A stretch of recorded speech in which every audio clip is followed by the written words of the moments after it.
El retrato oval, de Edgar Allan Poe.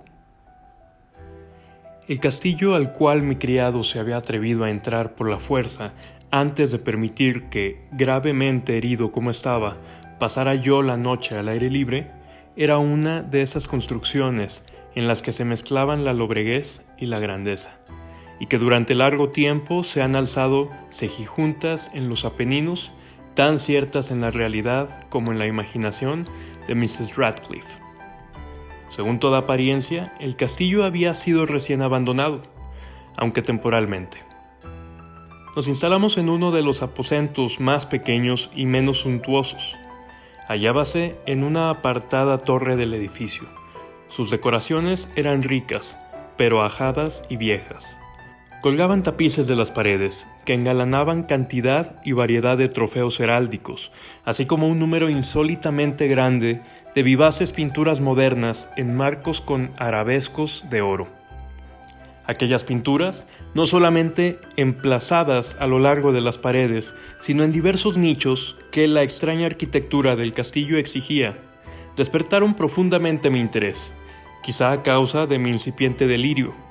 Ordené, por tanto, a Pedro que cerrara las pesadas persianas del aposento, pues era ya de noche, que encendiera las bujías de un alto candelabro situado a la cabecera de mi lecho y descorriera, de par en par, las orladas cortinas de terciopelo negro que envolvían la cama.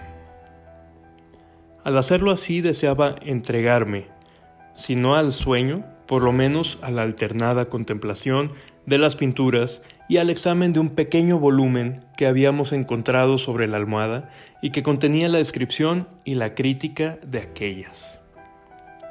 Mucho leí, e intensamente miré. Rápidas y brillantes volaron las horas, hasta llegar la profunda medianoche.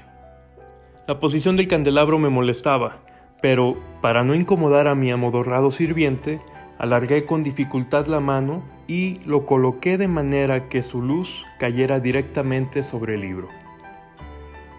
El cambio, empero, produjo un efecto por completo inesperado.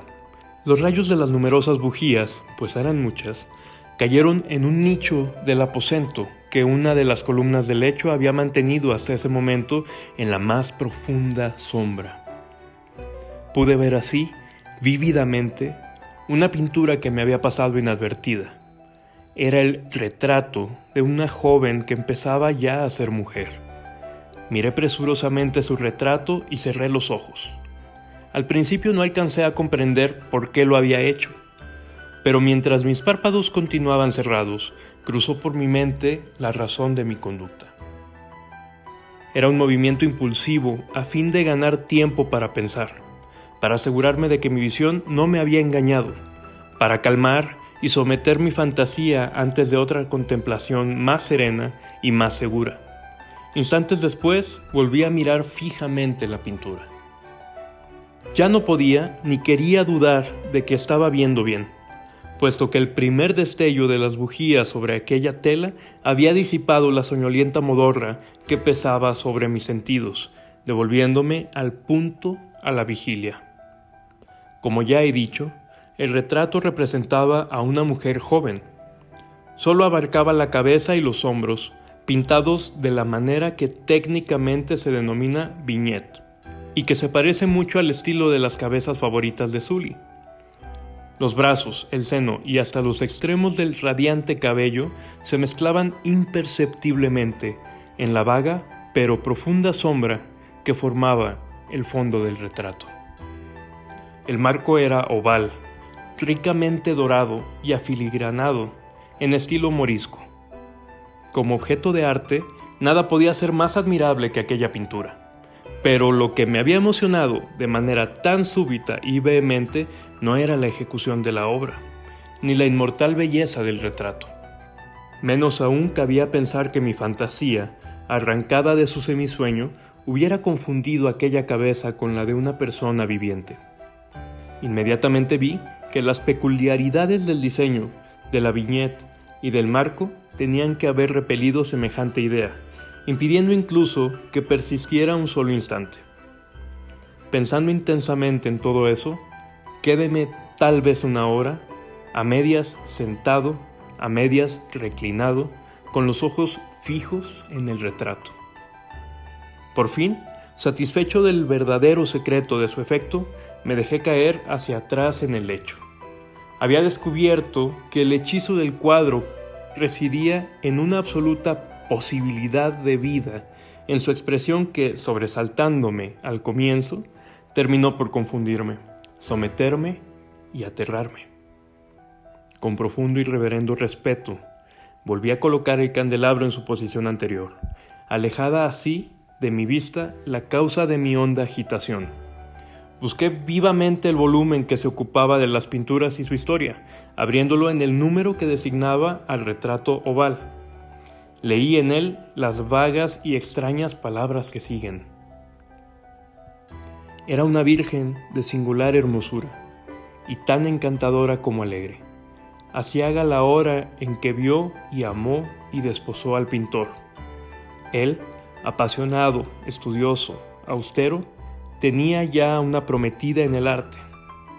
Ella, una virgen de sin igual hermosura y tan encantadora como alegre, toda luz y sonrisas, y traviesa como un cervatillo, amándolo y mimándolo, y odiando tan solo al arte, que era su rival, temiendo tan solo la paleta, los pinceles y los restantes enojosos instrumentos que la privaban de la contemplación de su amante.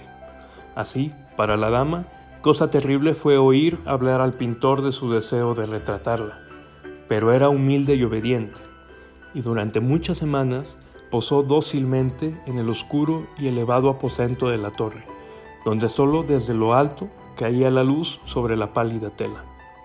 Mas él, el pintor, gloriábase de su trabajo, que avanzaba hora a hora y día a día, y era un hombre apasionado, violento y taciturno, que se perdía en sus ensueños, tanto que no quería ver cómo esa luz que entraba lívida en la torre solitaria marchitaba la salud y la vivacidad de su esposa, que se consumía a la vista de todos, salvo de la suya.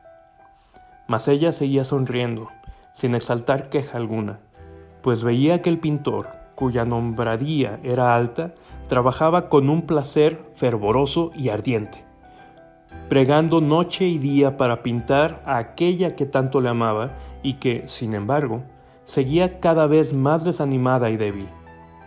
Y, en verdad, algunos que contemplaban el retrato hablaban en voz baja de su parecido como de una asombrosa maravilla, y una prueba tanto de la excelencia del artista como de su profundo amor por aquella a quien representaba de manera tan insuperable.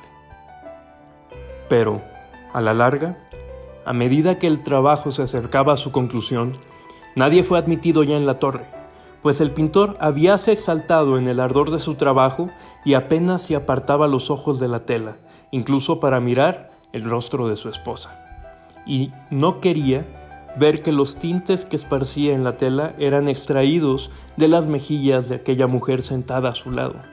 Y cuando pasaron muchas semanas y poco quedaba por hacer, salvo una pincelada en la boca y un matiz en los ojos, el espíritu de la dama osciló, vacilante como la llama en el tubo de la lámpara. Y entonces la pincelada fue puesta y aplicado el matiz, y durante un momento el pintor quedó en trance frente a la obra cumplida. Pero cuando estaba mirándola, púsose pálido y tembló mientras gritaba: «Ciertamente, esta es la vida misma», y volvióse de improviso para mirar a su amada. Estaba muerta.